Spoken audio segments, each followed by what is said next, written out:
ఇక్కడ ఇప్పటివరకైతే తను అంటే భర్త చనిపోయిన తర్వాత తనకు కుటుంబానికి సంబంధించినటువంటి వాళ్ళు, నాన్న వాళ్ళు గూడా ఎవరు లేరు. అత్తగారింటికొచ్చిన తర్వాత గూడా ఆ బంధువులు అంటే భర్త చనిపోయిండు. భర్త తరపు నుండి గూడా బంధువులున్నారు గానీ, వీళ్ళ రక్త సంబంధానికి సంబంధించినటువంటి వాళ్ళు, వంశాన్ని మోసేటువంటి వాళ్ళు ఎవరు లేరు. ఉన్న ఒక్క బిడ్డతోటి మంచిగా ఉందామని జెప్పి అనుకున్నది.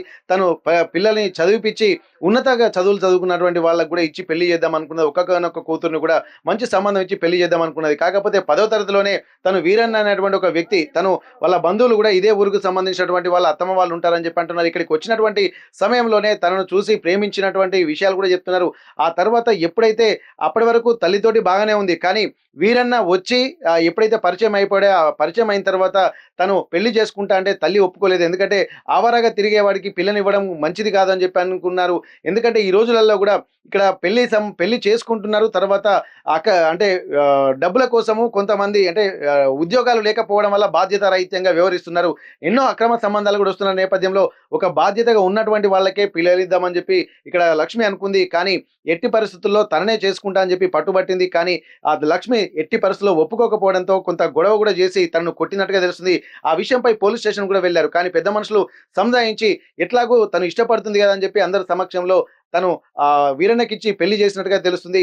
ఇట్లా పెళ్లి కాని సమయంలోనే తన తల్లిని కూడా చంపాలనుకుని ఒకసారి అనుకోవడాన్ని కూడా చాలా దారుణంగా గమనించాల్సి ఉంటుంది. ఎందుకంటే నవమాసాలు పెంచి పోషించినటువంటి తల్లిని కాదని చెప్పి ఎక్కడో ఒక అనామకుడు పరిచయమైనటువంటి విషయాన్ని దృష్టిలో పెట్టుకొని కన్న తల్లినే వంటలు వండే దాంట్లోనే పురుగుల మందు పోసి చంపాలని అనుకోవడం కూడా ఆమె నేర ప్రవృత్తికి కూడా ఇక్కడ బీజం పడింది అనుకోవచ్చు.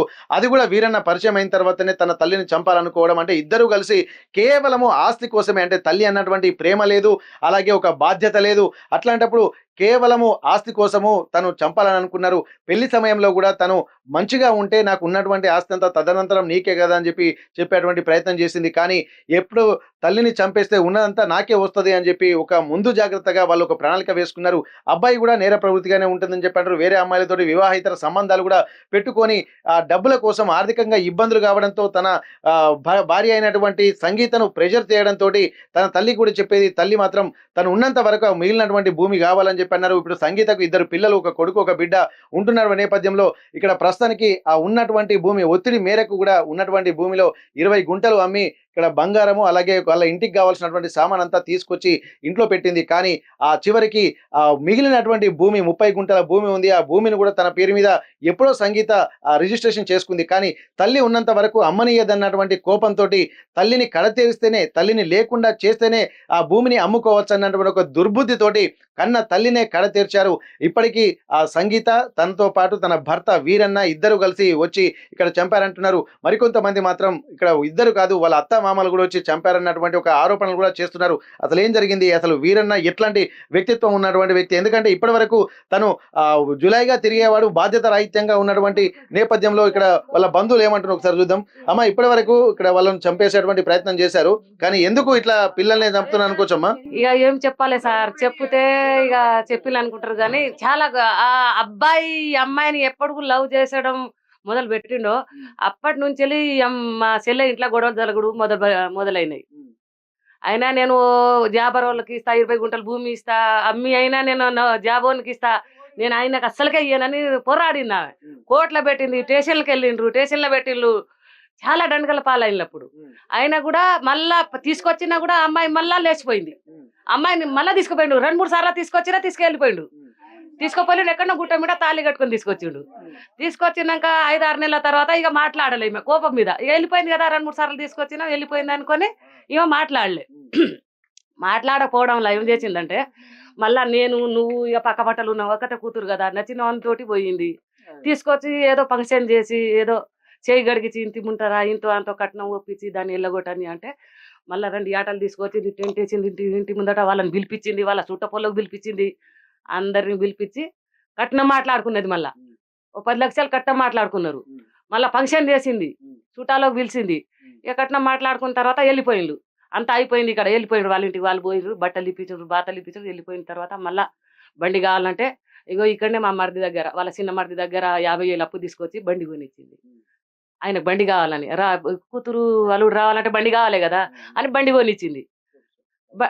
బండి కొనిచ్చింది. ఇక మంచిగానే ఉంటారు. ఇక ఇట్లనే కడుపులా కొడుకు పేద అయింది. ఇక ఇక మనవడు పుట్టిండు. మనవడు పుట్టిండి దానికి 21 చేస్తామని అంటే మళ్ళా ఎక్కడనో అప్పో సప్పో తెచ్చి తులం చైన్ పెట్టింది ఆమె. అబ్బాయికి లక్ష్మి పెట్టింది మనోనికి. మనకొరికి పెట్టింది, అల్లునికి బట్టలు పెట్టింది, బిడ్డకు బట్టలు పెట్టింది, అందరికి బట్టలు పెట్టింది. ఇక మంచిగానే వస్తాను ఇక ఇంతలో ఏం మొదలుపెట్టి ఇక అత్త మామలు బాగా ఈమెను నేర్పిళ్ళు.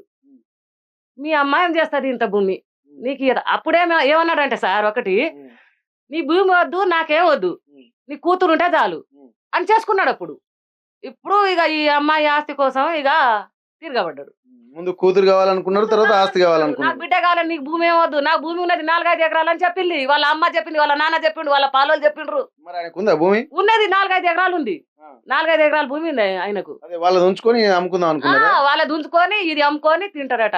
వాళ్ళ అమ్మ, వాళ్ళ పిల్లగాని తల్లి, వాళ్ళ మామ, వీళ్ళిద్దరు ఇక ఈ పిల్లగాడు. ఆ పిల్లకి ఏం మందు పోషన్లో ఏమో సార్. తల్లికేలైతే ఒక మాట మాట్లాడది, ఎప్పుడు మాట్లాడదు. వాళ్ళకెళ్ళి ఉంటది, ఏందే నీకేమైనా మందు గిట్ల పోసిల్లా, ఒక మాట అయినా మాతో చెప్పరాదు, ఏమన్నా నీకు ఒత్తిడి చేస్తాడరా, భూమి అమ్ముకోవచ్చి తీసుకొని పైసలు తీసుకురామని ఒత్తిడి చేస్తాడరా అని మేము కూడా చాలా సార్లు అడిగినాం సార్. కానీ నా భూమి నాకు కావాలి, ఇక నాకు చేపియాలి మళ్ళీ ఏదేదో పుకారం లేపింది. ఇక మధ్యలో అందరినీ ఆగం చేసింది సార్ ఆ పిల్ల అయితే. అయినా గొడవలు అయింది, ఆడబిడ్డల గొడవ ఇది గొడవ అన్నిట్లా తట్టుకుంటా ఆ భూమి అమ్మి 3 లక్షలు చేతిలో పెట్టింది. 1,00,000 రూపాయలు తీసుకుపోయి ఇగో మా బావ పోయిండు, మా యారాలు పోయింది, మా ఇగో ఈ అత్త పోయింది, జనగాంలో పోయి ఆ డేకోల మంచం, బోల్ బచ్చలు, ఆ వాషింగ్ మిషన్, అది ఏమో అది కూలరు మొత్తం కొనిచ్చి ట్రాలీ లింపి వాని ఇంటి కాడ వేసి వచ్చిండ్రు సార్. ఆడబెట్టి వచ్చిండ్రు శాతాపురం. ఇక సామాన్ మొత్తం 80,000-90,000 అయినాయి ఆడికి. ఆడ కొనిచ్చింది, 3 లక్షలు చేతిలో పెట్టింది. 8 పత్తులాలేమో బంగారం చేపించింది మొన్న. ఇప్పుడే మొన్ననే ఉంచుకోలే ఇక అంతా పెట్టింది. ఇక దండగల పాలు, ఖర్చుల పాలు అయినా కూడా అన్ని ఈమె భరించుకున్నది. ఇక మొత్తం ఇచ్చేది చిక్కు లేకుండా చేసింది సార్.